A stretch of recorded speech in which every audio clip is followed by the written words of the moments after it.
Auburn, Georgia, and LSU are looking awfully good so far this season. Can any of those contenders knock off Alabama for the SEC title? Clemson eked out a close one against the Tar Heels, and freshman sensation Trevor Lawrence looks human. Are the Tigers getting ready for an upset? Ohio State and Oklahoma continue to roll, so just how good are they? Well, Dave and I will break it all down and more on the OFN Today with Dave Koken of Covers.com for this Tuesday, the 1st of October, 2019 on the Our Football Radio Network, brought to you by ourlads.com, providing the best pro and college football depth charts in the business, and Covers.com, featuring live scores, stats, and odds, considered the most convenient and entertaining source for sports news and facts, with over 45 million visits a year. Dave, good to talk to you again. Yeah, it's been a while. We're well into the college football season already. The preliminaries are out of the way. Most of the non-conference games are done. And from here in, it's going to be crazy, man. I'm really excited about the fact that even though we've already been a month into the college football season, I was taking a look at the schedules, and there's just so many big games left at all these conferences. I mean, we got a long way to go. And I'm watching Oklahoma and Alabama and Clemson, to me, with Alabama's defense looking like I don't really see them much improved from last year, so they're going to be vulnerable if they get to a playoff situation or when they play these top SEC teams. And Clemson, the way they've been playing, everybody wants to talk about what they lost on the defensive line. It ain't the defense that's been kind of itchy for me. It's been the offense. The offense, who really didn't lose anything, just for some reason. I don't know what it is. I don't know if Trevor Lawrence is having one of those sophomore slumps or what. But with Ohio State and Oklahoma and Georgia and LSU, this is a lot more wide open than I think people would have imagined when the season began. I think this year we've got a better potential 4-team playoff than we had last year, when it sure looked like it's going to be Alabama and Clemson. Those might still be the two best teams, although Clemson has slid a little bit in the power ratings. But LSU, that offense is a monster. And listen, let's not leave Auburn out. They've got this extraordinarily tough schedule. But if they get through Florida this weekend, they're contenders. Yeah, when you take a look at the schedule just in the SEC, and I'm not, I think the thing that you have to look at, of course, is who's got the better schedule as far as home field. And this is where Auburn and LSU have the edge, because Alabama still has to go to Texas A&M and Auburn, and they get LSU at home, where Auburn gets 2 at home, Georgia, Alabama, and LSU gets really 3 at home, Florida, Auburn, and Texas A&M. So it's a little bit of an edge, but I don't know. Just the fact is, when you know Auburn's going to be a good football team and LSU is going to be a good football team, I'm not sure it matters too much head-to-head where they play.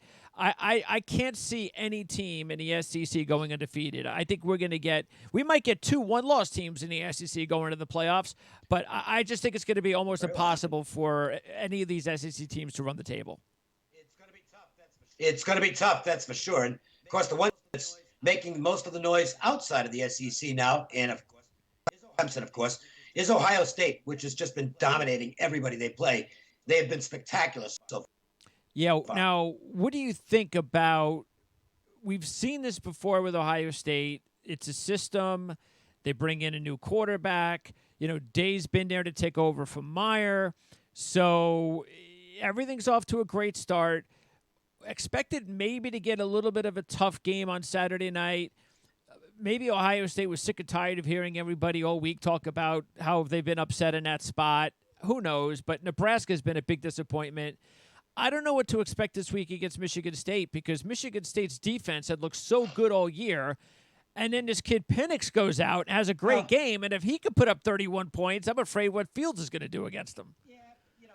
Don't put much into one game, because it's just one game. And the flip side of it is Michigan State's offense actually had a really good game for a change. That's still probably going to be a defensive struggle this week. I don't think Michigan State can stay with Ohio State, and I think it's going to end up being similar to what it's been the last few years, which is an Ohio State pull away to about a 3-touchdown win. But Ohio State is they're a monster right now, and they're as good as anybody. But The offense is sensational. The defense is the best it's been in a few years. Ohio State's got a Yeah, I shot to think the win it one all. thing that Ohio State has the edge as far as their opportunity to get to a playoff schedule wise, just like Clemson, is the schedule. Because Ohio Yeah, State, they get 3 out of their last 4 toughest games at home. They get Michigan State, Wisconsin, Penn State at home. The only tough road games at Michigan, and unless they I start know. getting better, Well, then that's not going to be a big deal. So, but at least we will get to see whether there's a chink in the armor this week, like you said, against Michigan State, because this is by far, without question, the toughest opponent they're going to face. It's a big spread, but still, it's kind of hard to go against Ohio State. How do you take those spreads, by the way? Do you have a rule of thumb when you take a look at big spreads in no. college football, whether or not you say, you know what, I don't take games that are 40-point spreads or 30-point spreads or whatever, or I'm only going to take a dog if I think they could win. How do you go with those big spreads? No, look, it doesn't matter to me. They can make the spread 142, and if my numbers say the line's supposed to be 162, Okay. I'll take the favorite. It doesn't matter. That's my starting and beginning point with everything. Is each week on Sundays I do my updated numbers, and I'm looking for power rating edges first. Then I go into other stuff to see if there might be mitigating circumstances or if there's a game that situationally fits. But the power ratings are the first and foremost thing for me. And I mean, it's tough to argue with what I've done in college football. So if it ain't broke, I'm not going to try and All fix right, it. now let's talk about Oklahoma, because the Sooners, quietly sitting there at 10-1 to win the championship. They get Hurts, who's starting to play well. I don't really. We'll get into the Heisman talk, but I just think it's kind of ridiculous I don't care about about that. the whole Heisman thing that I gave up on years ago. When you take a look at Hurts and Tua at 2-1 to win the Heisman, what in the world have they done except I, put up big numbers against crappy teams? What the heck does that make them a Heisman winner? well, I don't know. Well, Tua is going to be the number one pick in the draft, so he's really good. Uh, but I couldn't give a rat's ass about the Heisman. I don't care about that stuff. I'm a sports bettor, and we look at things differently. We don't care about all-star teams. We don't care about MVP awards. I mean, if you want to bet that stuff, fine. But I don't know. I can't even tell you who wins the award from one year to the next, and that's not going to change. So I pay zero attention to the Heisman unless I think it might impact the way a particular game gets played out. Now, if I'm looking at a real close race for the Heisman, and I see a situation where one player might have an opportunity to put up some spectacular numbers and get himself more attention, or if a team is actively pushing a player for the Heisman. I go back to the Oregon days with Joey Harrington, where they were trying to win him the Heisman. And that meant he was going to be out there in the fourth quarter with big leads, keep on trying to score to pad his stats. That's where it might impact me. But unless I see it in relation to something that's going to impact the game, I just don't care about it. I'm not a fan. I'm Well, only in this. Heisman to me is just as similar to how you have to debate which team out of the 4, usually the 4th team, or in the old days, I guess, was the 2nd team, gets in to the championship because of politics. And that's really what the Heisman is. That's Right. really Well, what those things are. It's politics, and that's what turns me off about the sport. Well, it doesn't turn me off. I don't care about it. Yeah, if that's what a lot of the fans love it, and the more fans involved in it, the better it is. None of Well, that I think stuff most turns fans me would off at all. probably I don't like have it a of the problem with it. kids. I don't know. No, I don't. I don't agree with that. I think most college football fans are casual fans who pay attention to maybe the top 5 teams in the country and the big name players, and that's it. They don't know anything about Western Michigan and Ohio U or whoever. So that's the difference. But I'm not knocking them, because without them, there's no sport. Well, I'd The like game to have doesn't a good exist. debate with anybody that is involved in the Heisman in a way. Okay, well, what is it that excites you about something like this? Because, see, you have a reason that it turns you off, or you're just not interested in it. But you're not I a have a casual reason fan. why I initially, as a fan, when I was young, got into it But then over the years, it got to the point where I'm not going to get interested in something that has absolutely nothing to do with anything other than stats. Greg, I mean, because okay, here's the thing, Greg. You are not a casual fan. You fall into what is roughly a 10% category. The other 90% are that's what they're totally into. They're casual fans. They don't care if a team's averaging 4.5 yards per carry. They don't pay attention to that. So you're knocking something that 90% of the people, that's what they follow, and that's all they follow in college football. They follow the top teams and the top players. I'm not going to knock that. In fact, I like it that way because I'm looking to be in that 10% that's following the game from a very hardcore standpoint. And what I'm looking for has nothing to do with what the public's looking for. So I have never, ever slammed the public or the Heisman or any of this stuff. That's what they like. Fine. They like the all-star teams. They want who's going to be an all-star, who's going to be the MVP. I don't care about it, but that doesn't mean they're wrong and I'm right. It just means I'm not a casual fan at all. What started on this conversation had to do with the fact that Hurts, who's done absolutely nothing against anybody so far, but put up some ping pong numbers statistically. But that's what Lamar Jackson did to win the Heisman. They've got a situation at Oklahoma right now where nobody's really talking much about it, with all those other big teams off to good starts, and so that kind of makes things a little interesting to me because I look at Oklahoma and I think that this defense might be the best defense that Lincoln Riley's had. Now, is it a defense that can win a championship and he's going to rely on the defense? No. But is it a defense that can actually make a few more stops than what the previous defenses I've seen there? I don't know. We'll see. That's something we'll have to find out about down the road. I don't have Oklahoma rated quite as high as the three SEC, maybe the four SEC monsters, and Ohio State. But that doesn't mean they're that far behind them. So they're certainly in the hunt. And Hurts is a perfect fit for their offense and is putting up some spectacular numbers. I'm not saying he's going to be as dominant at the next level as some other Oklahoma quarterbacks are going, but he's establishing himself as a guy who's going to get drafted in the NFL next year. Yeah, he'll get drafted, but like you said, he's not going to sniff the early rounds like the other kids. But Texas, that's the big game coming up next week. Then they also have to host Iowa State, TCU, go on the road to face an improving Baylor team and their rivals, Oklahoma State. So the problem with Oklahoma is they lose one game, sort of like Notre Dame, because the Big 12, they don't get any respect. So maybe Texas helped them out with the win over Georgia. I don't know. But look, they just lost to LSU. Even though it was a good football game, it was in Texas. That was a much-needed win for the conference and for Texas. They couldn't get the job done. I just think it's also going to be very hard for a Big 12 team, especially looking like now it's going to have to be Oklahoma, to get to the playoffs if they lose a game.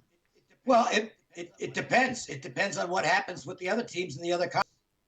Because if they're all one-loss teams, then Oklahoma's going to probably have a claim to one of the spots. They're not going to take three teams out of the SEC. So if the SEC starts cannibalizing one another, then Oklahoma has a better chance to get in with one loss. They would need Clemson out, and they would need Ohio State out. I think that's their best chance. One of the two, at least one of the two. Yeah. One of the two. Well, it really depends. It depends on how it plays out from here to the end of the season. And again, not something I pay a lot of attention to because I'm looking at game by game rather than trying to figure out who's going to be in the playoffs, because there is nobody that can really accurately forecast that with any semblance of reality at this time of season. Outside of saying, well, Alabama's going to be there, and they probably will. But even that's no sure thing. I mean, it is not impossible that Alabama can lose two games. I hear this every year at this time. How are they going to break the tie with all these unbeaten teams? And the only thing I'll say is, at the end of the season, most of them won't be unbeaten. Lose. Yeah, it happens. So we take a look at. Matter of fact, sticking that Big 12, that was a really underrated game, the Baylor-Iowa State game. This is a really good. These are both good up-and-coming programs with really good coaches. And most people would think, well, Big 12, offense. What intrigues me about both of these schools, with Matt Rule and that Iowa State defense, you've got two schools that can play defense in this conference. That's going to cause trouble to the other schools, to the power teams in that Well, conference. and I think it's a realization among a lot of Big 12 schools that 49-42 might be fun to watch, but you better develop some defense or you're not going to Yep. win games that matter.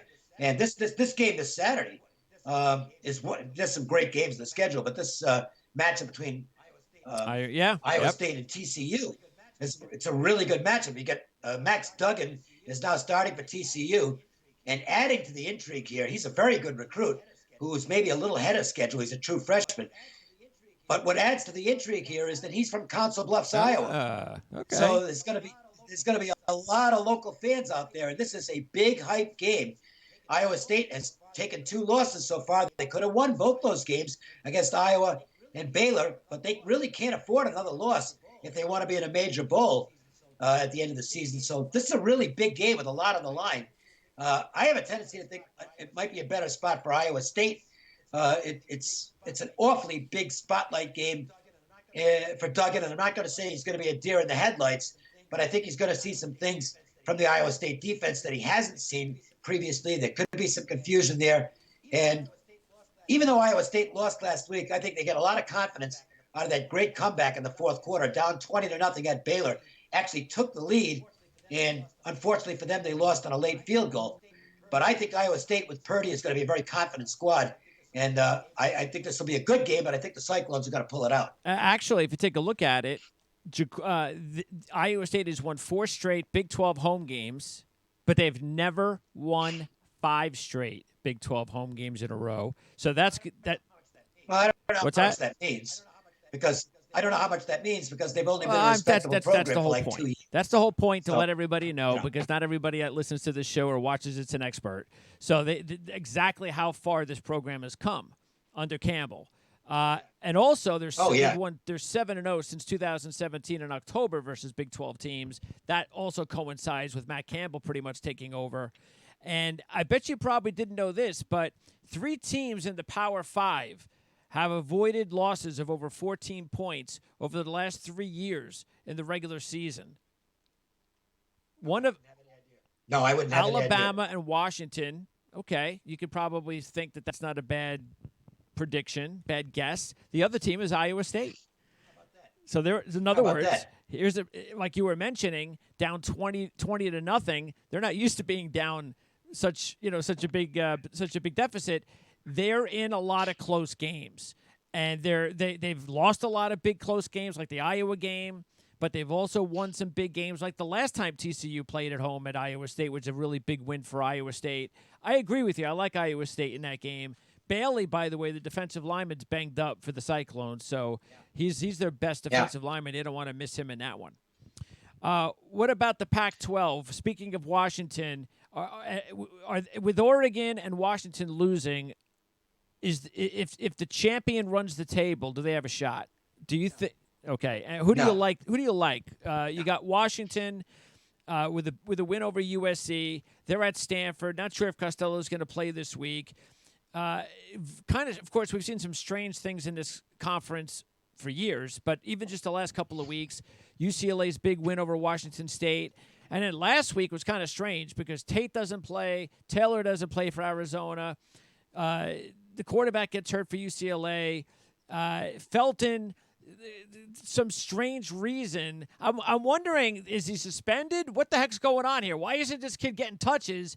And apparently the reason that he only got like 8 touches in the game was, according to Chip Kelly, because Arizona was playing zone defense and Washington State was playing man. I mean, come on. The guy's a freaking game changer. Get him some touches. I don't think Chip Kelly's going to win Coach of the Year award. Not if he keeps making moves like that. You almost. I mean, the game hasn't passed him by, but it isn't working out at UCLA. I don't think he's in any trouble as far as his job is concerned. But UCLA has been a disappointment, and that was a nice win for Arizona, considering that Tate and Taylor both hurt, and Kevin Sumlin was getting slammed early this season. Give him He's some actually credit. done a really good coaching job in their last 2 games against Texas Tech I thought his game plan in the second half was That's because they're absolutely playing some outstanding. defense now And at Arizona too. he's pushing the running game, which to me is college football hasn't changed that much. I know you look at the stats now, and there's more passing than there was before, and it's an aerial show. But if you look at the results, teams that run the ball and stop the run are still really successful. And the fact that Arizona's gone that route the last couple of games, I believe, has had a lot to do with the fact that they Also, won both games. They had the drive that was the key drive against Texas Tech was yes, I think it was a 95-yard drive, yeah. and they ran the ball on every single play, And that was and that was the they football held on game. to the ball. They didn't give the ball back to give Texas Tech an opportunity to win the game. It was one of the better drives you're going to see in college football. That's great football to watch. When you can go 95 yards running the football down the field when you're trying to hold on to the ball with the lead. It's nothing better than that. And that comes from the sidelines. So that's good work by the Arizona coaching staff, and maybe they're coming together and hey, will be a little more good of a game factor with Colorado because even Colorado is playing a little bit better than I think people thought. So they are, but it's such a tough game to handicap because of the fact that you got the injuries on the Arizona side. We don't know right now, but and Chenault, who is by far the best player in the Colorado roster, we don't know what his health is. So it's one of those games where I made my number, I glanced at it, and I said, nah, I'm not getting involved in that, and I just scratched it off. And Arizona State, I tell you what, this kid Daniels, he doesn't do a lot, but in the Michigan State game, they completely stymied. Last drive, marches the team down, scores the touchdown, win the game. And then same thing happens basically against Cal and another really good defense. They do nothing for 3 quarters. Then the final quarter, bang, bang, 2 touchdown drives. Yes, did they get a break because Cal's quarterback went down? No question. Yes. An enormous break. I don't think they win the game. Agree. If Garbers doesn't get hurt. That's some drop-offs from number 1 to number 2 quarterback are maybe only worth a couple of points. This one's worth more than a touchdown. He was horrible, and Garbers has really improved. He was starting to come on. That was a tough break because now they're at Oregon this week. Yeah, especially with Monster. I tell you what, I was looking at the 2 freshmen. I was looking at some film. They should get the 2 freshmen in there because Monster's terrible. I think I would not be surprised if at some point that is exactly what happens in this game, because you don't want to blow the whole season. And Wilcox is an excellent coach. He's doing a great job with that team. And I don't think he's going to hesitate to pull the trigger. I hope not. And just say, hey, look, we got to go with one of the freshmen, because unless Monster shows something he didn't show last week, they've no chance. Though, for UCLA, he did a pretty decent job. He didn't look like Monster. That's for sure. They had a shot. They had a shot to win that football game. So, like you said, you never know. Look at USC. They have 4 quarterbacks. And Sears even transferred. Yeah, they do. So they had most of the time you get the monsters of the world, but sometimes you get a break, and that's why I really I'm thankful for one move that the NCAA did. That's the best move they've ever done, which is the transfer rule. Because it gives us fans the opportunity to see guys go to other places and play instead of sitting on the bench. And I also like the fact that they added the red shirt rule, which now I know some of the purists don't like it because it's almost a professional move where a guy's making himself a free agent. But if a kid if he doesn't see things are going well for him, and he wants to go someplace else and play, and he's a graduate transfer, he doesn't have to sit out a year. And I like what the Houston kid did, Derek King. Now I don't know whether he'll stay at Houston or not. They're saying he will. I have my doubts. I think he's going to get approached for one, I think Bryles at Florida State is going to approach him since he coached him at Houston. And I would not be surprised to see Derek King move to Florida State next year. But the fact is, he'll be able to move as a grad transfer and not have to sit out for a year, which does a couple of things. One, it gets him on the field, perhaps in a better situation. And if he's got designs on getting himself looked at by the NFL scouts in a more serious fashion, it's an opportunity to do so. Do you have right now a favorite Group of 5 team? You got Appalachian State with a huge win over North Carolina. Boise State had that huge win against Florida State. Bachmeyer looks like the real deal if they can keep him upright. Well, he That's does. the one thing Boise State needs to do is protect the He's, kid. he Yep. is one tough kid, though. He just gets slammed Yep. and he gets back up, and he's a really tough kid. I think Boise might be the best of the bunch. Central Florida What about SMU? is certainly SMU will see because SMU is going to have to play some big games But that that they're was a not nice used to win playing. against TCU. And It's a good way to get off to a good start. Yeah, no question that's a about good it. one. And listen, don't count Memphis out because Memphis is going to be favored in every game the rest of the way, I think, and they could very well be an unbeaten They will have to team. play, I guess, SMU though, to decide who plays in the championship game. Yep. The problem, as we know with Memphis, though, is once they get to the big game, will they choke again? Because that's all they do is choke in the big game. I know. And listen, last week they don't they get were me started lucky. with last And week because I had Navy, I had the money Well, I line, bet I got Memphis. Perry playing awesome again. They're up big, and then once I saw him limp off the field, I was like, "You got to be kidding me!" Well, I know exactly they said it was his shoulder, but I bet you it was problem. his ankle too because he was limping. No, he was losing velocity on the ball, and that might have tied into the ankle too. But the thing of it is, Navy lost that game in the No, they first did. half. They had a lot of Even though opportunities, and they had the kick return touchdown. they should have been, they were only up 6 Yeah. at the half, and Yep. they should have been up 20. Okay, I mean, that was you can't let those opportunities slip away against a team that has better personnel. And in the second half, White put it together, and Memphis started rolling them. And and the class showed in the end. It was still a fortunate cover by Memphis, but Navy, and that's been the problem with Navy, is they have under this coaching staff, they've done this on a continuous basis where they've been good enough to win games and have let them get away, and it's why that Navy now is the number 3 service academy after really being the dominant service academy for some time.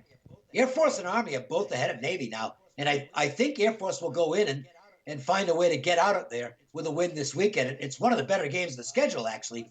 But I trust Calhoun more than I trust Coach Ken at Navy. I would say, though, that if I knew that Perry was going to be healthy the whole game, I like Navy. I just can't trust that he's going to be able to stay healthy. Hammond's had his share of being banged up with his ankle as well. But Army, you still think they're the class, though, out of the 3? Yeah, boy, it's really close. But Army runs their offense about as well as you can run an offense. This is a big game for them this weekend against Tulane because Willie Fritz has really gotten this Tulane team out of the weeds. Right. They're pretty good, but it's a better spot for Army, and I think it's a proving ground game for Army. Now, the quarterback is also banged up, but he did get upgraded to probable. Hopkins. Yep. So he's going to go. Yeah, and it's a terrific football game. I think they're going to be very close throughout the game, but I was Army surprised they were 3. a dog. I thought they would have been the 3-point favorite. I'm high on Willie Fritz and Tulane as well. I just was a little surprised that Army was getting 3 at home in that spot. I think it's got to do with the stat comparison. Tulane actually has a better stat profile this year, and actually against a tougher schedule. Now you think, well, wait a minute, Army played Michigan, but that's all Army played. But this Army team is they really flow. They just don't make big mistakes, and it's a non-league game for Tulane, which is a team that Tulane doesn't have to sweat. Yeah. Well, it's been 100 years since they got to a bowl game or whatever, and that was their focus last year. Their focus this year is more in the AAC, where they feel they've got a chance to maybe get to the championship game. So I think it's a bigger game in terms of importance for Army, and I still think they're the very slightly better football team. So to me, plus they're a live home that dog. Is a really good conference this year, the AAC. There's some really good teams in that conference. You got the game on Friday night, Cincinnati hosting Central Florida is a good one. And you know what's also good about the service academies this year?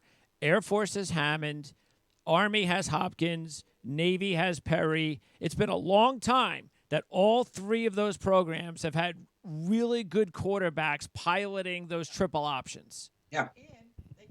And they can all throw it a little bit. I mean, Hopkins with the deep ball is a real threat for Air Force.